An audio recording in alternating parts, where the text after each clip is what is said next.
I want to read one more thing before I go. The email chain from the night of the Backwater Bridge incident and other documents represented detailed illustrations of the work of a so-called fusion center. In 2007, President George W. Bush signed the 9/11 Commission Act, which allocated $300 million to the Department of Homeland Security for the establishment of fusion centers, originally intended to facilitate sharing of anti-terrorism intelligence among different state, local, and federal law enforcement agencies. According to the DHS website, there are currently 77 fusion centers nationwide, with every state home to at least one. Brendan McQuaid, an assistant professor of sociology at State University of New York, Cortland, who is working on a book on fusion centers, said the records pertaining to the North Dakota State and local intelligence centers monitoring and repression of Standing Rock demonstrations offer unique insight into how fusion centers are used for political repression.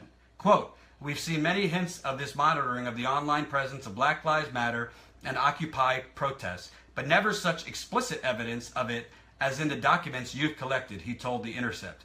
According to former FBI Special Agent Michael German, who is now with the Brennan Center for Justice at NYU Law School, fusion centers have become part of a broader, quote, surveillance industrial complex, in which security agencies and the corporate sector merge together in a frenzy of mass information gathering, tracking, and surveillance. That's called fascism, by the way. So security agencies and corporate sector merge together in a frenzy of mass information gathering, tracking, and surveillance. Federal support for fusion centers is predicated on increased government access to, quote, non-traditional information sources, he notes, or propaganda. And one of the goals of Fusion Center is to protect the nation's critical infrastructure, 85% of which is owned by private interests. So many things in there to debunk. First of all, 85%, the nation's critical infrastructure. This is not critical infrastructure because, as has been reported over and over, The Intercept did a good story about this last year, this infrastructure of the Dakota Access Pipeline is going overseas. It's for foreign exports. We're not even getting this oil. Kelsey Warren, Energy Transfer Partners, they are getting the profits.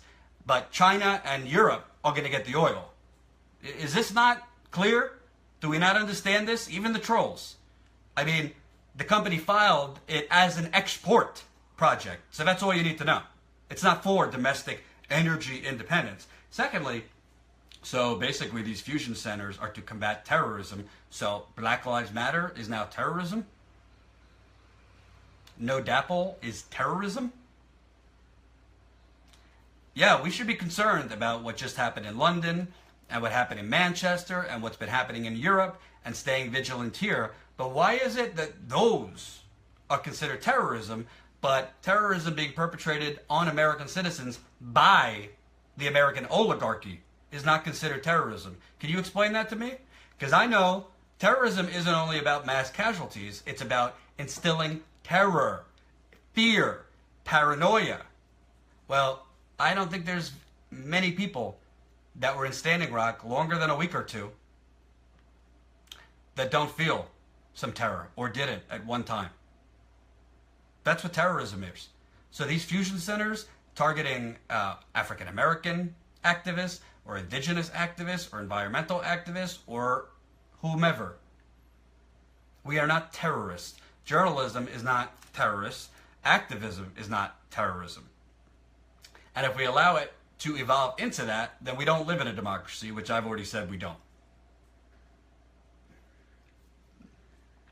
Go read the story on The Intercept. Again, it's part 2. I think they'll have another part out. The headline is Standing Rock Documents Expose Inner Workings of, quote, Surveillance Industrial Complex.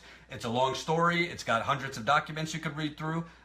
Really, really great work. The authors are Aline Brown, Will Parrish, and Elise Sperry. I will obviously follow up on these things. I will also be doing further reporting on Flint. And again, my book, The Introduction, will be out tomorrow. I hope supporters and trolls alike will check it out. You can pay whatever you want for the introduction. And then on Thursday, Chapter 1, the Bernie chapter, and covering the Bernie campaign comes out. Thank you for watching. Peace out.